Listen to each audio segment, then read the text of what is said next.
like us to talk for a little bit about the idea of interspirituality and the ecclesiastical movement. And what do I mean by ecclesiastical movement? It's essentially the idea of a recognizable religious society, a recognizable, can I use the word church and you not be offended? Because that's essentially what Ecclesiastes means, is essentially the church.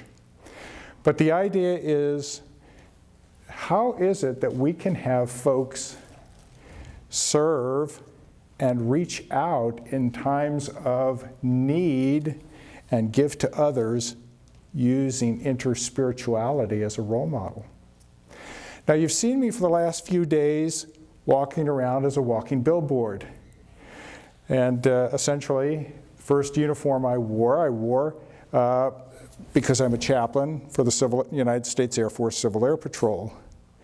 And that is an auxiliary of the United States Air Force. And just a few minutes of my own personal story. I'm a retired military officer rising to the rank of colonel and a warrior and an educator at the United States Air Force Academy, but was a warrior first, retired, then went to seminary, and have returned in the only function of this auxiliary that still does the work in the actual Air Force, and that's the Civil Air Patrol, as a chaplain, where I'm not only a chaplain to the youth cadet program, but as a chaplain I can be called out to do things like military weddings, and I've done military weddings on local military bases where I live in Virginia, because the regular chaplains were not available on military deployments and doing things like that. So I'm there to serve the people of the United States military, Army, and Navy, Air Force, as a chaplain. The uniform I wore yesterday is in more my mainstream work. I'm a chaplain for all the air marshals that are flying around, a law enforcement chaplain for the air marshals, part of the Department of Homeland Security. The uniform I was wearing is a modified uniform of my day job, which is as a pilot for American Airlines. And in that function as a pilot, I get to minister to all these air marshals that are flying around there, and I'm their only chaplain as part of their service. So that was the second uniform that I was wearing, was that of the department, as a chaplain for the Department of Homeland Security. I've also been an advisor to the Surgeon General of the United States, where I've helped to create the United States Public Health Service Corps' chaplaincy program as well. 3 departments of the United States government needing spiritual support in times of crisis, in times of disaster. Chaplains are there to do the work. And what better role model is it to have somebody who's comfortable living all forms of spirituality, or comfortable embracing all forms of spirituality and recognizing the value of all forms of spirituality. The role of the chaplain has historically been that kind of a person already, but the role model has always been a chaplain comes from a tradition and then does what's called the ministry of presence, because you really don't know the language of somebody else's faith, so you sit there and you listen well, you smile, you nod, you're there for them, and 99% of the time, that's good enough. That's good enough. But not always. So we have the opportunity to take these interspiritual values that transcend the borders, share resources between the faith traditions, and go out and serve. Right now, I'm going to tell you a little bit about a few organizations that started up. By the way, when was the first time, at least in modern United States, when people of different faiths came together and worshiped together? Anybody know? 1947, San Francisco. The church still exists that was created. It's called the Church of the Fellowship of All People. 2 Christian, 1 black, 1 white, came together to form this church in San Francisco. The first time it met and prayed, Lots and lots of words were written. Lots and lots of words were written about it.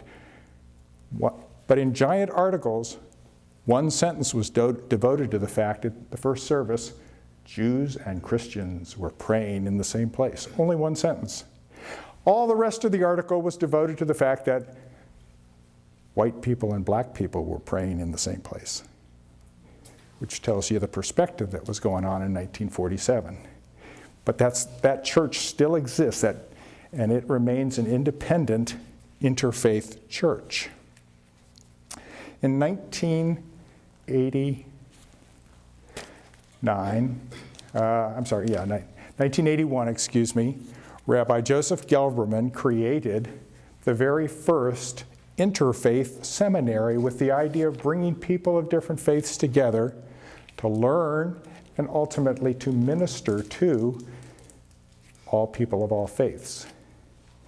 At that time, the original model was you come from your tradition, you go back to your tradition, but they've created the ordination process of interfaith minister. One of the directors of one of those seminaries is here today and helped organize this. That would be Diane Burke, and you've seen her on stage. She actually started one of the first seminaries. She was a student of the very first one called the New Seminary of New York. 10 years later, she would become the spiritual director of it and the educational director of it, and then went off to form her own seminary. Meanwhile, we had one form in Berkeley, California. We have 4 on the island of Manhattan. We have one in Maine, one in Texas. We have one in the United Kingdom, one in Mexico, all bringing people together, teaching them during 2-year periods of time, and sending them out into the world to serve all people of all faiths. So we have a number of those schools now taking place, and interfaith ministry has taken hold. You all know the numbers, what are called the spiritual but not religious. Now, we're pushing that term of Rami Shapiro's the spiritually independent. There are a few of us that, while we appreciate the term spiritually independent, really would rather it be spiritually interdependent, with the idea that ultimately we have independent personal practices, but we are interconnected. We have unique spirituality, but we're working towards a unity consciousness. And we have an all-inclusive worldview. That tends to be it. One of the tasks that I have is to be the spiritual director for the official sbnr.org website. And now we've actually created the spirituallyindependent.org Facebook page and website. You all can sign up and be part of that. And again, the idea is to look at practices and begin to share practices and forget about the labels that are associated with us, and begin to share with people of all faiths and bring together communities of all people of all faiths, because this isn't an independent journey. And nowhere in this does it say you can go off and be a lone ranger in the desert by yourself and get it all. The idea is community is still important, as equally important. I'll pass out some sheets of paper here, and we'll just spend the last few minutes talking about some of the organizations that have been created over the last few years to help do this work. And I'll just take one of those sheets back, actually. Thanks. Back page, 2009, 3 of us got together and said, okay, we've got all these 4,000 interfaith ministers out there from different seminaries, never talking to each other, not knowing what everybody's doing. As you know, each state has different laws about how that state relates to people of faith and clergy status. And the goal of this is to create a clergy's recognition, not to create a new religion, not to create a new form of anything, but to recognize that when people of different practices come together, they can build successful spiritual communities and learn from each other's different uniqueness and their different practices. First on the back, Order of Universal Interfaith, OUnI, say the initials, and you say what we're about, OUnI, because interfaith takes two people at any given time. So that, again, the initials of the Order of Universal Interfaith brings people of all different traditions together as a single recognized religious order, a single ecclesiastic body. Again, the idea is to show, to walk the talk, that we can be of different faiths and all belong to one community. Because that's really what we're trying to model for the rest of the world. That there are 7 billion people out there with each with their own unique path, their own unique faith. Yeah, there's a lot of families and similar practices, but our goal is to work, to walk the talk that we're all one universal family. It's recognized as by the IRS as a church. It does ordination and co-ordination. Rami Shapiro is on the board of directors. Kurt Johnson is on the board of directors of OUnI. You wonder where the Reverend Cynthia gets her reverend title. She's ordained by the Order of Universal Interfaith. We provide a co-ordination to those who are already clergy to make them interfaith, interspiritual clerics and ministers. And we use the word cleric in there because you're not just a doer of ceremonies, but you are a theologian. You're carrying the discussion forward about the evolution of spirituality in the country. So we do co-ordinations. We'll actually have one of those ceremonies here tomorrow, here in this chapel, and you're welcome to come and witness co-ordination as an interspiritual minister. We have integral ministers for those who identify in the I words, just to show you how the chaos within our own movement exists. We can't agree with how to spell the word interspirituality, whether it's a capital S or a small s or a hyphen in the middle. So the movement can't even spell the word interspirituality the same way. So the idea is not to be the same. The idea is to be a vessel so that the outside world sees that we recognize our differences, even down to how we spell the word interspirituality, and we all live together and work together. But we do ordinations. We have lay status. For those who wish to have the title of brother or sister, we provide that ecclesiastic stature. Rory McKinty is Brother Rory McKinty in the Order of Universal Interfaith, as he wanted that because his mentor, Brother Wayne Teasdale, was a brother, and he wanted to be a brother too. And so we allowed him to do that. In fact, that's partly why we exist, because Wayne Teasdale wanted to be ordained and nobody would ordain him. If OUnI had been around, OUnI would have been his ordaining body. And that's what the order is about. We have 7 sub-communities. One of those sub-communities is the porous and non-ecclesiastic community of the Mystic Heart. It will do an altar call. Remember the 9 elements that Kurt Johnson read about? Those were written by Diane Burke into 9 vows. 9 vows, and you're all welcome to come and join and be part of the community of the Mystic Heart. It's non-ecclesiastic, so if you come from a different tradition, you're not violating that tradition by being part of this, by being part of the community of the Mystic Heart. We'll have that altar call tomorrow, at the same time we have the coordination, this initiation into and you'll take those 9 vows.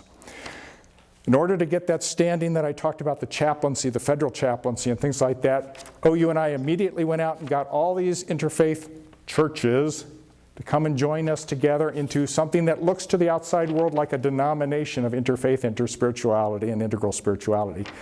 It's not, but it has all the stature, it has all the legal, meets the test of a denomination. There'll be a breakout session later on, and we'll talk a little bit more in detail if you have it about what it's about, but this has just been a brief introduction to some of the structures out there that Wayne Teasdale wrote about are going to be necessary to carry interspirituality forward, and I thank you so much for your time.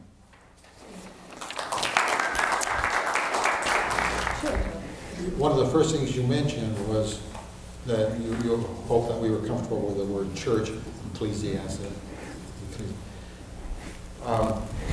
We have 4 sons. None of them go to church. I understand. And that seems to be a phenomenon of our time. Correct. For the young people. I've seen percentages that are quite surprising to me. Right. How do you think this can be addressed? Well, one of the functions that we're already addressing is the creation of, literally this week, beginning the process of creating campus ministries. They won't be churches, they will be communities. The code name we're using basically is using wisdom traditions, taking the wisdom of the traditions and creating an on-campus house to come and just fulfill the functions of a spiritual body, do the things of community building at a time which is addressed. But we can only have permission to be there if we can show that we have enough backing from a laity out there practicing interspirituality and interfaith. And that's one of the reasons for CIC, is to enumerate the laity. Who out there is doing this? Showing that this population exists and it's an unmet need. That's how we could get into the federal government. And we can, because we have thousands upon thousands of folks who come to churches, and I use the word church, most of them, we use fellowship in Virginia as our term. Some use Sangha there's Sangha in New York City. So we use different words, all referring to community, whatever the community feels comfortable with, but they all have the appearance to the federal government and the tax regulators that it's a church. I've heard talk of this new association of Interspiritual Association. I was wondering how it fits into these organizations that are already... Understand, to meet the test for the federal government, you have to demonstrate a unique laity, where this is the laity's only way of getting spiritual services. That's what the Council of Interfaith Communities and OUnI does. It enumerates and gives a definition to this unique interspiritual form of evolution, where we are in the evolution. This association, it appears, when we went around yesterday, is an organization of organizations. And we had Catholic priests. They're not going to stop being Catholic priests. We're not going to stop being Episcopal priests. And yet they're running their own organizations and don't want to be that defining thing called, I'm an interspiritual essence. Interspirituality for them is a method. You know, we have a spectrum. We have what Mads Christensen just talked about, Christians and Jews, and damn it, they're not going to join our association. That's what I heard him say. You know, that's interfaith, the dialogue. Then we have the beginnings of interfaith, the porous border. And now we're beginning to move forward into ending the borders. And CIC and OUnI are over here in the, let's get rid of the labels and just look at different practices that we're doing and different ways, words we're using for God, and realize that they're all unique. But ultimately, each of us has our own uniqueness to it. And my time is up, and thanks so much.